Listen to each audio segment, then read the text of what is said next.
Hi everyone! Welcome back to Blushed Hand Fictions. Today I'll be reading Hungry for You by Michelle K. Just like before, I'll post a link to the author's website in the comment section below, so if you like what you hear, go and check it out and buy yourself a copy of her book. Chapter 1. Cole. No matter how many times it happened, breathing was always hard when Milo was on top of him, inside of him. Cole's body shuddered and his back bowed, pressing him into the steady thrusting that fed him. "You okay?" Milo's breath was soft as ever against the shell of his ear, but Cole could still hear the quivering arousal in his voice.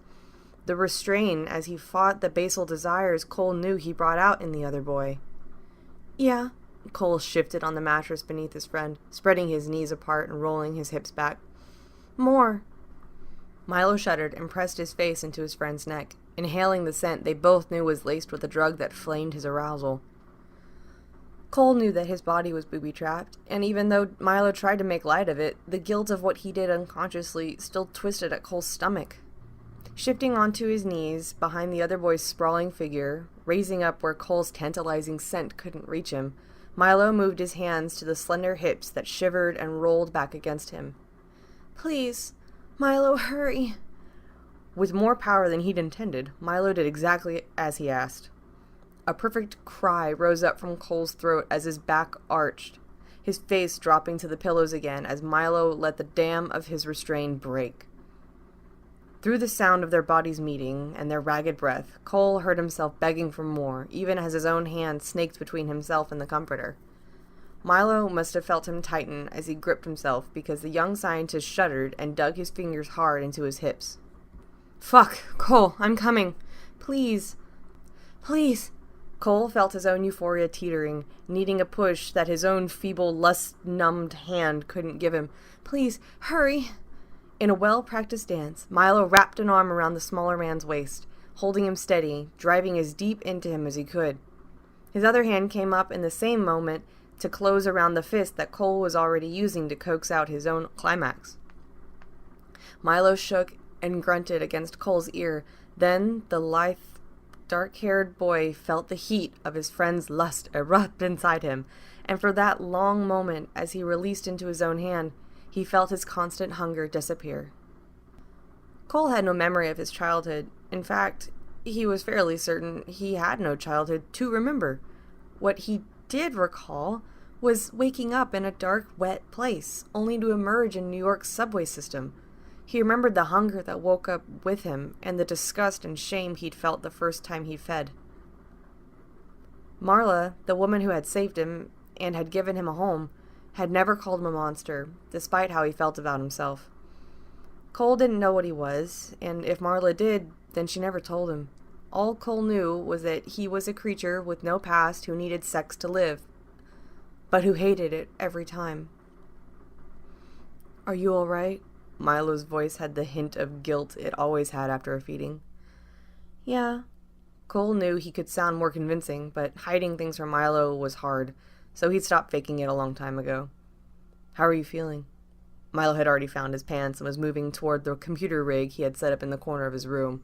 It was a beast, with 3 monitors and dozens of cords that ran to equipment Cole had no hope of ever identifying. "Can I have a second to recover first?" Cole was already sitting on the edge of his friend's low bed, his pants on as he tried to find the front of his shirt. He liked to dress as quickly as possible after his feedings with Milo. "No, we need to log this now. The more data I have, the sooner I can perfect the medicine." Cole sighed as he pulled his shirt over his head, the neck hole catching for only a few seconds on his horns. Milo had been working for months on the medication that helped to ease the hunger Cole always felt. They both had hopes of turning the concoction into a full replacement, but for now it helped lengthen the time Cole could go before he had to feed again. "Come on, Cole, help me do this." The horned boy felt heat rising to his face. "I feel the same way I did last time." "We went a bit longer this time. Do you feel more full because of that?" "I don't know. Maybe a little. I don't usually feel full or not. The hunger just goes away." Milo scrubbed his chin as he struck a few keys with his other hand. "Maybe I shouldn't have finished inside you." He had no hint of embarrassment in his voice or face as he finally located his glasses and shoved them onto his face. "I still wonder if you get more from the sexual energy or from the semen." "Could you not think that part out loud?" Cole felt flushed all over as he snapped at his too nosy friend. Milo went quiet, looking at him over the rim of his glasses for a while. Cole looked away. He felt like Milo's eyes could strip flesh from his bones when he looked at him like that.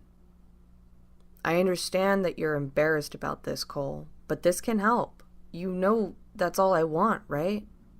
Guilt in several flavors speared Cole through the gut. He hated having to rely on his friend for meals while he knew it hurt the other boy every time. He was bad with his own emotions, but he would have to be blind to not see how Milo felt. All right. In the end, compliance was the least he could offer him. Haven was a large underground compound created and run by Marla Claremont. None of the boys who lived in the compound knew exactly what she did. Scientist, politician, vigilante, any of these could be used to describe her. The details didn't matter much to Cole, though. To him, she was his mother and his savior. Like many of the boys that passed through Haven, Marla had found them unwanted, hated, and often in danger. Psychics, witches, even creatures that haunt bedtime stories passed through Marla's enormous halfway house. Some were taught to blend in and were let loose. Others, like Cole and Milo, chose to stay.